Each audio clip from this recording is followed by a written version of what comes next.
नमस्कार, बहुत स्वागत है आप सभी का एशिया न्यूज में। मैं हूं सिद्धांत त्रिपाठी। आज से करोड़ों साल पहले जब इंसान तो दूर, इंसान जैसी कोई कल्पना भी पृथ्वी पर मौजूद नहीं थी, तब इस धरती पर एक ऐसा साम्राज्य आकार ले रहा था जिसने आने वाले करीब 16 करोड़ साल तक पृथ्वी की कहानी बदल दी। नाम था डायनासोर। लेकिन सवाल है, आखिर डायनासोर आए कहां से? क्या वे अचानक पृथ्वी पर प्रकट हुए थे? इसका जवाब हमें करोड़ों साल पुरानी चट्टानों, जीवाश्मों और वैज्ञानिकों की खोजों से मिलते हैं।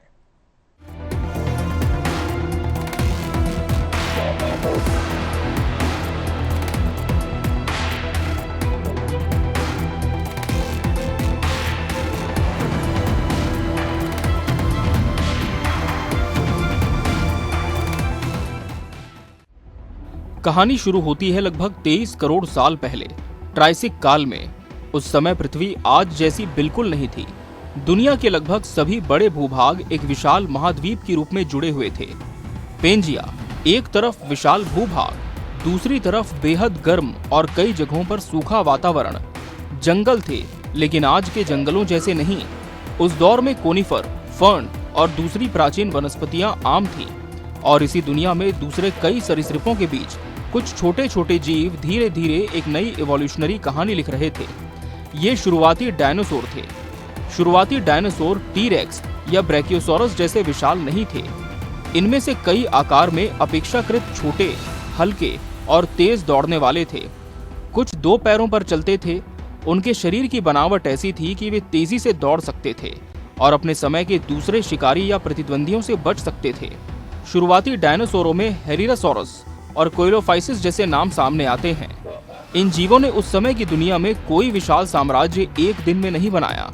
उन्होंने धीरे धीरे अपनी जगह बनाई। ट्राइसिक काल में डायनासोर पृथ्वी के सबसे ताकतवर जीव नहीं थे। उस समय कई दूसरे सरीसृप और आर्कोसॉरस पृथ्वी के अलग अलग हिस्सों में प्रभावशाली थे। मगर डायनासोरों के शरीर की बनावट, चलने का तरीका और पर्यावरण के साथ उनकी अनुकूलन क्षमता उन्हें आगे बढ़ने का मौका दे रही थी। वैज्ञानिकों के मुताबिक डायनासोरों के सीधे पैरों की बनावट और शरीर को अधिक कुशलता से संभालने की क्षमता ने उन्हें दौड़ने और ऊर्जा के इस्तेमाल में फायदा दिया। लगभग 20.1 करोड़ साल पहले ट्राइसिक काल का अंत हुआ और शुरू हुआ जुरासिक काल। ट्राइसिक के अंत में एक बड़े मास एक्सटिंक्शन ने पृथ्वी पर मौजूद कई जीव समूहों को प्रभावित किया। कई प्रतिस्पर्धी समूह कमजोर हुए या गायब हो गए और इसके बाद डायनासोरों के लिए नए अवसर खुल गए। जुरासिक काल में डायनासोरों की विविधता तेजी से बढ़ी। अब दुनिया में सिर्फ छोटे शिकारी नहीं थे। कुछ डायनासोर विशाल होते गए। कुछ की गर्दन इतनी लंबी हुई कि वे पेड़ों की ऊंची शाखाओं तक पहुंच सकते थे। इसी दौर में सॉरोपॉड्स और उनकी प्रजाति ने विशाल आकार हासिल किया। एक तरफ विशाल शाकाहारी डायनासोर, दूसरी तरफ तेज, खतरनाक मांसाहारी शिकारी। लेकिन ये लड़ाई सिर्फ ताकत की नहीं थी। शाकाहारी डायनासोरों के लिए सबसे बड़ी चुनौती थी भोजन हासिल करना और शिकारियों से बचना। कुछ प्रजातियां विशाल शरीर के सहारे सुरक्षित रहती थीं, क्योंकि जब आपका वजन कई टन हो तो हर शिकारी आपके पीछे दौड़ने की हिम्मत नहीं करेगा। कुछ के पास लंबी पूंछ थी, कुछ के शरीर पर सुरक्षा देने वाली संरचनाएं थीं, कुछ झुंड में रहते होंगे जिससे बच्चों की सुरक्षा बेहतर हो सकती थी। दूसरी तरफ थे मांसाहारी डायनासोर। गति, दांत, पंजे और शिकार की रणनीति इनकी खासियत थी। शुरुआती दौर के कई मांसाहारी डायनासोर अपेक्षाकृत छोटे थे, लेकिन समय के साथ थेरोपॉड समूह में कई बेहद प्रभावशाली शिकारी विकसित हुए। हर मांसाहारी डायनासोर विशाल नहीं था। कुछ छोटे और फुर्तीले थे, कुछ मध्यम आकार के, और बहुत बाद में क्रिटेशियस काल में टी-रेक्स जैसे विशाल शिकारी सामने आए। यानी डायनासोरों की पूरी कहानी को सिर्फ विशाल राक्षसों की कहानी समझना गलत होगा। ये असल में अडॉप्टेशन की कहानी है। किसी ने तेज दौड़ना सीखा, किसी ने लंबी गर्दन विकसित की, किसी ने भारी शरीर को सुरक्षा बनाया, किसी ने शक्तिशाली जबड़े विकसित किए, और इसी तरह करोड़ों साल तक प्रकृति का सबसे बड़ा प्रयोग चलता रहा। अब जरा उस धरती की कल्पना कीजिए जिस पर ये डायनासोर चलते थे। आज एशिया, यूरोप, अफ्रीका, अमेरिका और ऑस्ट्रेलिया जैसे अलग अलग महाद्वीप हैं। लेकिन डायनासोरों की शुरुआती दौर में भूगोल बिल्कुल अलग था। पेंजिया एक विशाल सुपर कॉन्टिनेंट था। इसका मतलब था कि बहुत बड़े भूभाग एक दूसरे से जुड़े हुए थे। जलवायु भी आज से काफी अलग थी। कई हिस्सों में गर्मी और शुष्कता का प्रभाव था। मौसम और पर्यावरण में बड़े क्षेत्रीय अंतर मौजूद थे। ज्वालामुखी गतिविधियां भी पृथ्वी की कहानी का हिस्सा थीं। और फिर शुरू हुआ एक और बड़ा बदलाव। पेंजिया धीरे धीरे टूटने लगा, महाद्वीप अलग होने लगे, समुद्रों का विस्तार हुआ, नए भौगोलिक क्षेत्र बने।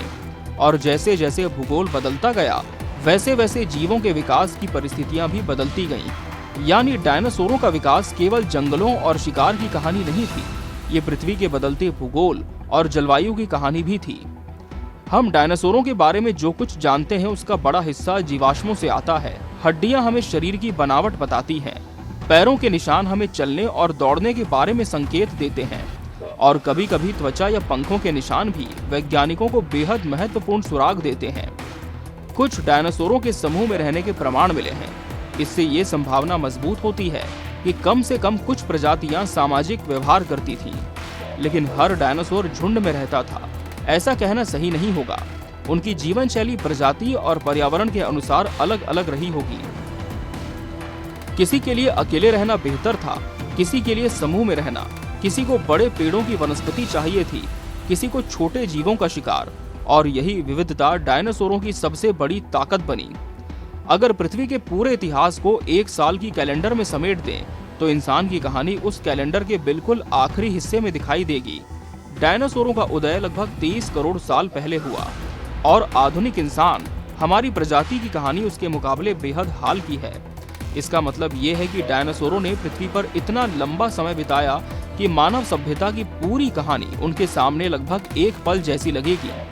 और इसलिए डायनासोरों को समझना सिर्फ पुराने जानवरों को समझना नहीं है, ये समझना है कि पृथ्वी पर जीवन कितनी बार बदल सकता है, कितनी बार नई प्रजातियां उभर सकती हैं, और कितनी बार प्रकृति किसी एक समूह को पीछे छोड़कर किसी दूसरे समूह को आगे आने का मौका दे सकती है। तो कहानी यहाँ से साफ होने लगती है। लगभग 23 करोड़ साल पहले छोटे और अपेक्षाकृत साधारण दिखने वाले शुरुआती डायनासोर पृथ्वी की बदलती दुनिया में अपनी जगह बना रहे थे। फिर ट्राइसिक का अंत आया। एक बड़ी एक्सटिंक्शन इवेंट ने पृथ्वी के जीव जगत को झटका दिया, और उसके बाद जुरासिक काल में डायनासोरों ने जबरदस्त विविधता और विस्तार हासिल किया। छोटे शिकारी से लेकर विशाल शाकाहारी तक, तेज दौड़ने वालों से लेकर भारी शरीर वाले दैत्यों तक, डायनासोरों ने पृथ्वी के लगभग हर बड़े टेरेस्ट्रियल इकोलॉजिकल रोल में अपनी जगह बनानी शुरू कर दी।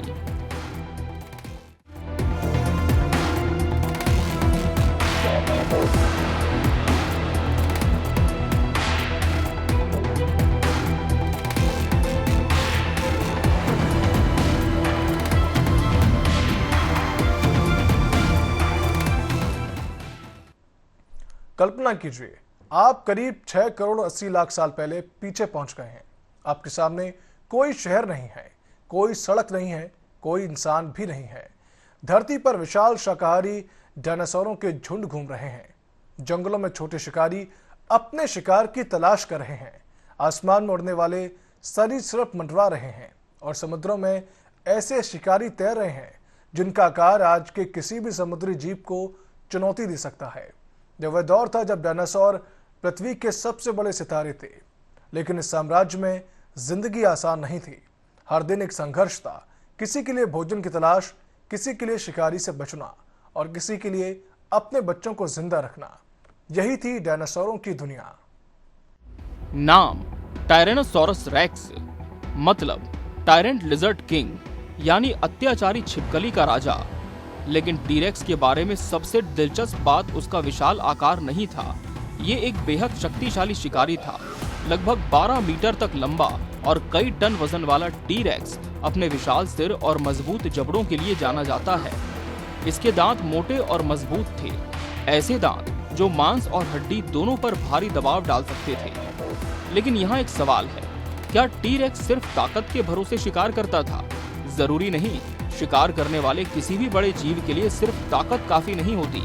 उसे अपने शिकार का पता लगाना होता है, उसका पीछा करना होता है, सही समय पर हमला करना होता है, और खुद घायल होने से बचना होता है। टीरेक्स की इंद्रियों को लेकर वैज्ञानिकों ने लंबे समय से अध्ययन किया है। उसकी दृष्टि, सूंघने की क्षमता और शरीर की बनावट ने उसे अपने पर्यावरण में एक प्रभावशाली शिकारी बनाया होगा। लेकिन जिस दुनिया में टी-रेक्स रहता था, वहाँ सिर्फ शिकारी ही शक्तिशाली नहीं थे, वहाँ कुछ बेहद खतरनाक शिकारी भी थे।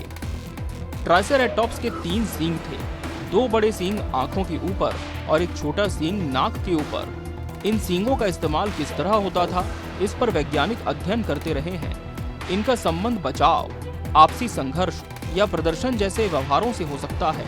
और अगर कोई टी-रेक्स किसी व्यस्त ट्राइसेरेटॉप्स के करीब पहुंचता, तो ये उसके लिए भी जोखिम भरा मुकाबला हो सकता था। यानी डायनासोरों की दुनिया में शाकाहारी का मतलब कमजोर बिल्कुल नहीं था। कई शाकाहारी डायनासोरों के पास शरीर की ऐसी विशेषताएं थीं जो उन्हें शिकारियों से बचाने में मदद करती थीं। किसी के पास सींग थे, किसी के पास भारी शरीर, किसी के पास कवच जैसा शरीर और किसी के पास तेज दौड़ने की क्षमता। अब बात उस नाम की जिसे शायद सबसे ज्यादा लोग डायनासोर फिल्मों से जानते हैं, वेलोसिरैप्टर। लेकिन यहाँ एक बड़ा भ्रम दूर करना जरूरी है। फिल्मों में वेलोसिरैप्टर को अक्सर लगभग इंसान जितना लंबा, बेहद बड़ा शिकारी दिखाया गया है। असल में वैज्ञानिकों के अनुसार वास्तविक वेलोसिरैप्टर अपेक्षाकृत छोटा था। ये लगभग टर्की के आकार के आसपास का शिकारी था। हालांकि इसकी लंबी पूंछ और शरीर की बनावट उसे काफी अलग रूप देती थी। किसी भी इकोसिस्टम में शिकारी और शिकार एक दूसरे को लगातार बदलते हैं। अगर शिकारी तेज होता है तो शिकार भी तेज होने की कोशिश करता है। अगर शिकारी के दांत मजबूत होते हैं तो शिकार बेहतर सुरक्षा विकसित करता है। अगर शिकारी अकेले हमला करता है तो शिकार झुंड बनाकर अपनी सुरक्षा बढ़ा सकता है।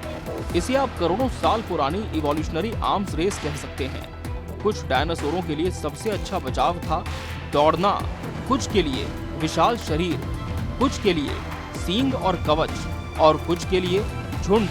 जीवाश्म रिकॉर्ड में ऐसे कई संकेत मिले हैं जिनसे पता चलता है कि कम से कम कुछ डायनासोर समूहों में रहते और चलते थे। एक जगह बड़ी संख्या में पैरों के निशान मिलना, एक ही इलाके में कई जीवाश्म मिलना या अलग अलग उम्र के जानवरों के साथ पाए जाने के प्रमाण। लेकिन ये भी याद रखना जरूरी है, हर डायनासोर झुंड में रहता था ऐसा प्रमाण नहीं है। डायनासोर अंडे देते थे। वैज्ञानिकों को दुनिया के अलग अलग हिस्सों में डायनासोर के अंडों और घोंसलों के जीवाश्म मिले हैं। इनसे ये पता चलता है कि कई डायनासोर अपने अंडों के लिए विशेष जगहों का इस्तेमाल करते थे। कुछ प्रजातियों में घोंसले पास पास पाए गए हैं। कुछ जीवाश्म ऐसे भी हैं जिनसे पेरेंटल केयर की संभावना पर वैज्ञानिकों ने विचार किया है। डायनासोरों की कुछ प्रजातियों में बच्चों और अंडों के प्रति देखभाल के संकेत मिलते हैं। अचानक इस विशाल साम्राज्य के सामने एक ऐसी घटना आई जिसने पृथ्वी की पूरी कहानी बदल दी। एक ऐसी घटना जिसने डायनासोरों समेत धरती की अनगिनत प्रजातियों को खत्म कर दिया। आसमान में अंधेरा हुआ, जलवायु बदली, खाद्य श्रृंखलाएं टूटने लगी और पृथ्वी पर शुरू हुआ एक ऐसा मास एक्सटिंक्शन जिसके बाद दुनिया कभी पहले जैसी नहीं रही।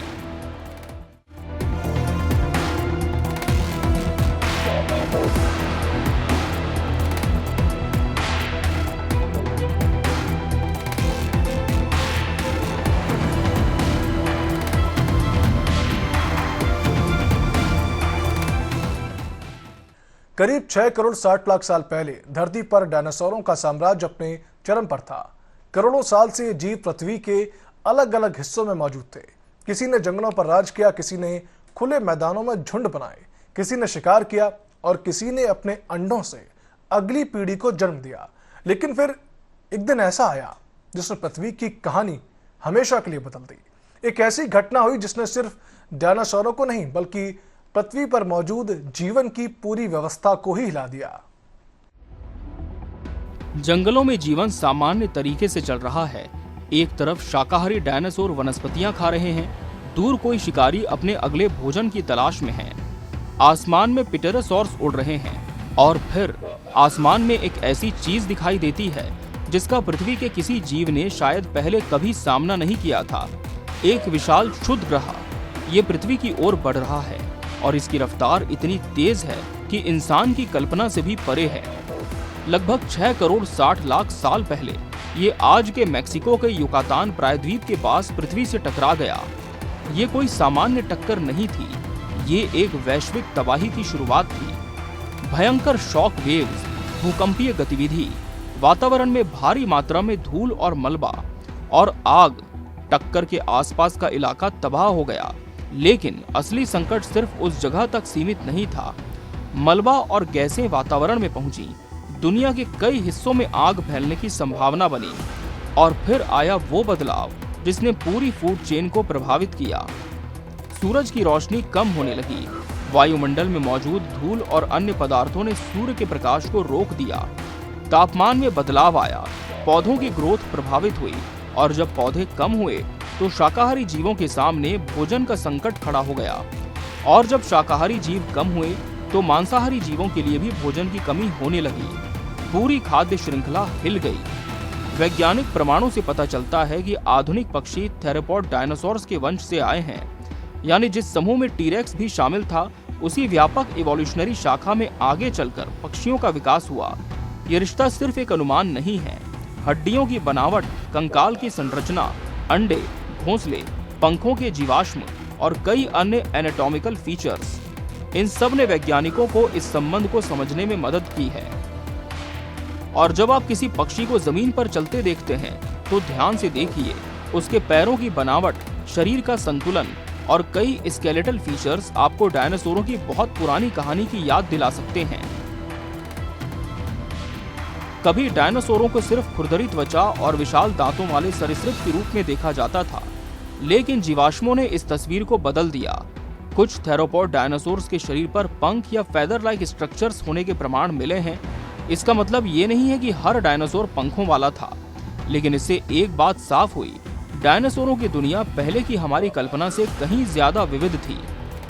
और यही खोज पक्षियों और डायनासोरों के रिश्ते को समझने में भी बेहद महत्वपूर्ण बनी। डायनासोरों के प्रभुत्व के दौरान भी मैमल्स मौजूद थे, लेकिन वे आमतौर पर छोटे आकार और अलग अलग इकोलॉजिकल रोल्स में थे। जब बड़े बड़े नॉन एवियन डायनासोर्स खत्म हुए तो मैमल्स के लिए नए अवसर खुले। समय के साथ वे कई आकारों में विकसित हुए। कुछ जमीन पर दौड़े, कुछ पेड़ों पर चढ़े, कुछ उड़ने लगे और करोड़ों साल बाद इसी इवोल्यूशनरी कहानी की एक शाखा ने इंसान को जन्म दिया। फॉसिल्स यानी जीवाश्म असल में पृथ्वी की एक बेहद पुरानी डायरी है। हड्डियों से हमें शरीर की संरचना के बारे में जानकारी मिलती है। दांतों से भोजन और आहार के संकेत मिल सकते हैं। पैरों के निशान बताते हैं कि कोई जीव किस तरह चलता या दौड़ता था। घोंसले और अंडे प्रजनन के बारे में बताते हैं। और कभी कभी त्वचा या पंखों के सूक्ष्म अवशेष भी वैज्ञानिकों को असाधारण जानकारी देते हैं। डायनासोरों की कहानी सिर्फ अतीत की कहानी नहीं है, ये हमें पृथ्वी की सबसे बड़ी सच्चाई बताती है। जीवन बदलता रहता है, कोई भी स्पीशीज हमेशा के लिए पृथ्वी पर राज नहीं करती। पर्यावरण बदलता है, जलवायु बदलती है, महाद्वीप बदलते हैं, समुद्र बदलते हैं और कभी कभी एक एस्टेरॉइड जैसी घटना पूरी दुनिया की दिशा बदल देती है। डायनासोरों ने लगभग 16 करोड़ साल तक पृथ्वी के इकोसिस्टम्स में महत्वपूर्ण भूमिका निभाई, फिर उनका एक बड़ा हिस्सा खत्म हो गया। Bureau report, Asian news. हमारी इस खास पेशकश फिलहाल इतना ही। खबरों के लिए देखते रहिए एशियन न्यूज। नमस्कार।